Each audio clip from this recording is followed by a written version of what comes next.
Ang trabaho ng isang ina ay napakahalaga at maraming aspeto. Narito ang ilan sa mga pangunahing gawain at tungkulin ng isang ina. Una, tagapag-alaga.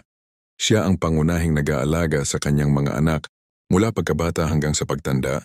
Tinitiyak ang kanilang kalusugan, kaligtasan at kaligayahan. Ikalawa, guro sa tahanan. Bago pa man pumasok sa paaralan, ang ina ang unang guro ng mga anak. Siya ang nagtuturo ng mga pangunahing asal, wika at tamang pag-uugali. Ikatlo, tagapagtanggol. Laging handang ipaglaban at protektahan ang kanyang mga anak laban sa anumang panganib o masamang impluensya. Ikaapat, tagapayo. Nagbibigay ng gabay at payo sa mga anak, lalo na sa mga mahahalagang desisyon sa buhay. Ikalima, ilaw ng tahanan.